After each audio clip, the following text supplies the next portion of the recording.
Now I thought I'd just like to open up with day 106. 106. Did you want to do it facing this way? Have a better view than... What? You can't see that through the mirrors? Through here? I can see me. What? Oh, please. Oh, I'm sorry, I didn't realise Steven Spielberg's granddaughter was on board. Oh, shit. That's Fancy better. that. Oh, good Oh, God. look at that. Yeah, it's completely no different from it. Anyhow, I thought we'd just start off day 100. 105. No, 106. I'll give you one job to do. One.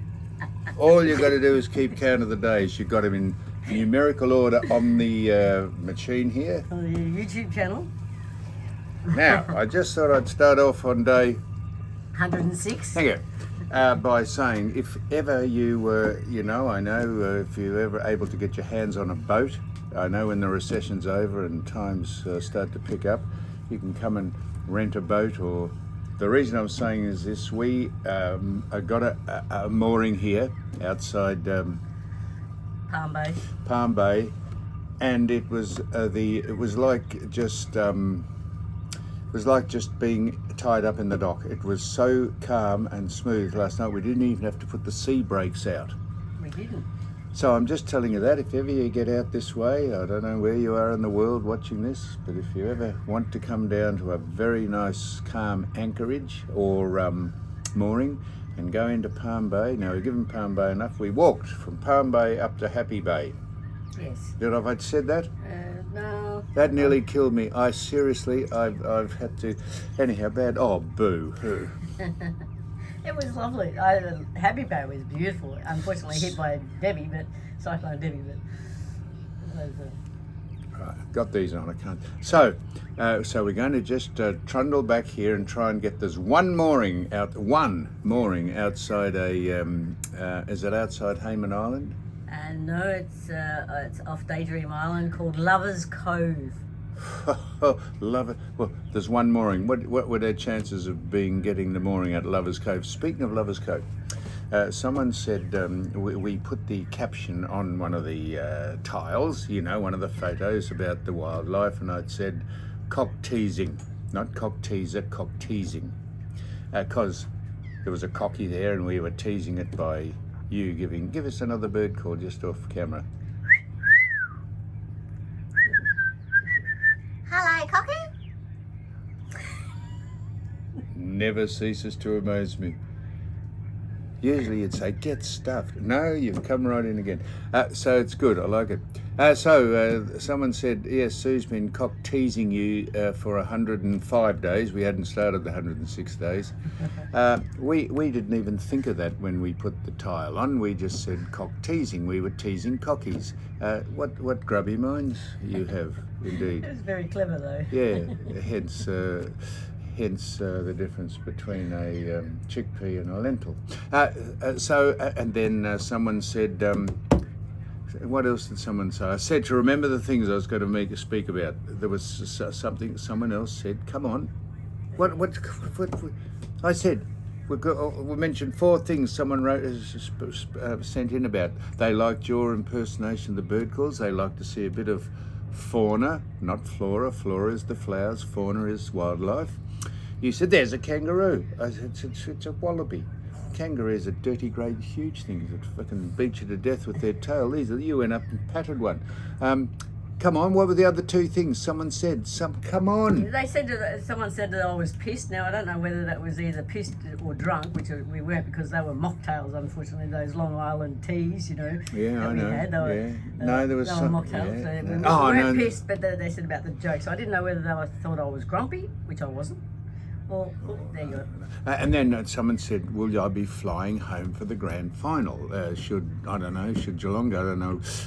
Well, we'll be home for the grand final. No, we're going home. I've got to be home for grand final week, and you've got to be, we thought, a very opportune time for you to fly home with me and just tidy up some affairs, see if you can carry the mail that's banked up in your mailbox back to your house and open it. That should take 2 days. So they said, you're flying home for the grand final, we'll be home. We'll be home for the grand final. So you're not going to get VIP, but you won't go though.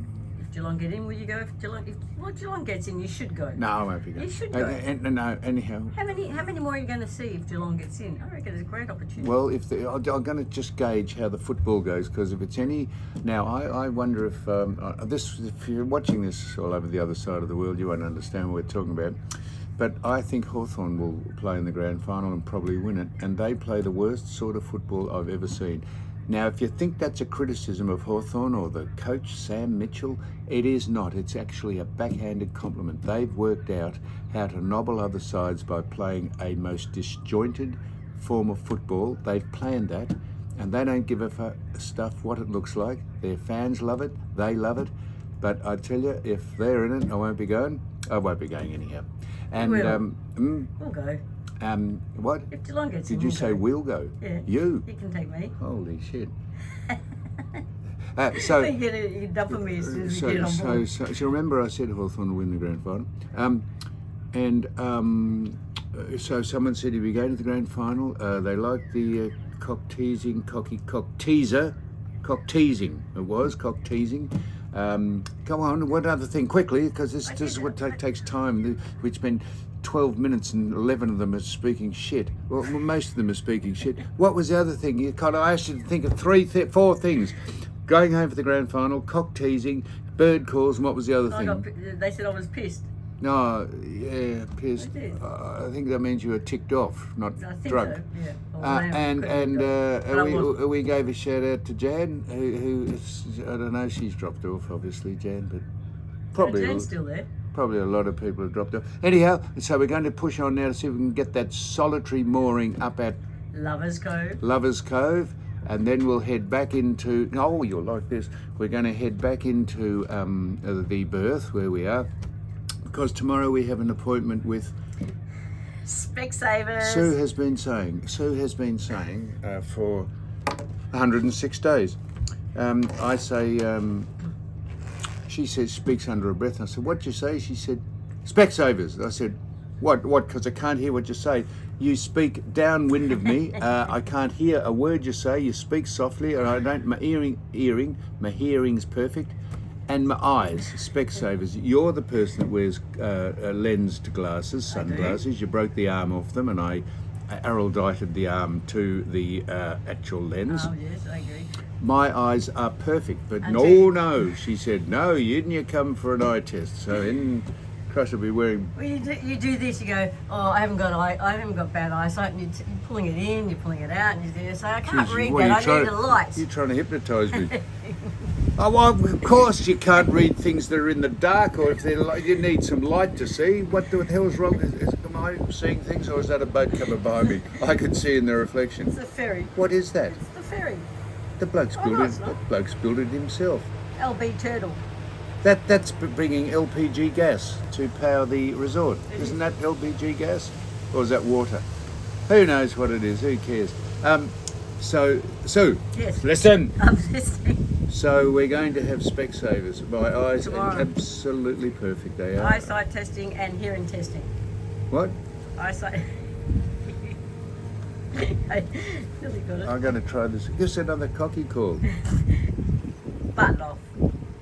Now I did say when we left Palm Bay, that we were going to cruise up and see if we could get the singular mooring up the coast off Lovers Cove. Lovers Cove. But we got called back. We had to divert. We got called back to the marina, and we've berthed here because we've added a couple more batteries to the inverter so we can run all the stuff at night without having the generator on. For two reasons: the generator annoys us at night, and it's overkill. So we're going out on it's day 106 today. Yes. We're going out to Specsavers tomorrow, day 107. But we're going out, I'm not telling you where we're going to do something completely different later on this evening, and we'll post that maybe on day 108. It'll be a novel experience for Suzanne and I. Got something special for me, have you? Nothing special for you, no, not at all, no. Something that we've never done before. Really? Don't wait for it, don't jump to conclusions. And we'll post on what it is, maybe on day 108. Oh, There you go. Hey? There you go. Don't tease us or anything. What are we doing? Oh, not cock teasing. Not cock What are you teasing. teasing? Well, so you said, well, don't say what we're doing because people will say, well, why haven't you put it on? Because we're putting on Specsavers tomorrow. So if I say what it is and we go and do it later on and film it, they'll say, well, why didn't you put it on? I'm so happy you're going to Specsavers. It makes my day. It means that I'm not going crazy. That can't hear me and can't see me. Why does it make your day? I'm looking around the camera at you. Why does it make my day? Your day? Because you finally admitted that you. I haven't admitted anything. You broke the arm off your glasses and you said, why don't you come down to Specsavers with me? And as a matter of interest, just test your eyes and your hearing. And I said, yes, I'm happy to do it. I don't have to go to Specsavers. I don't have to go to any savers. Specsavers. But it's like you go, oh, get a torch, or can you read that? Oh, I can't see that. Oh, you. Time will tell. Who doesn't need to have light? If you go to a restaurant and the menu and you can't see, how many people need a light with glasses? I need a light to see what the print says. I rest my case. What's your case? You That need I'm blind glasses. and deaf. You numbskull. Oh, numbskull. I've never heard anything more alive. You listen all my dick. That's a spoonerism.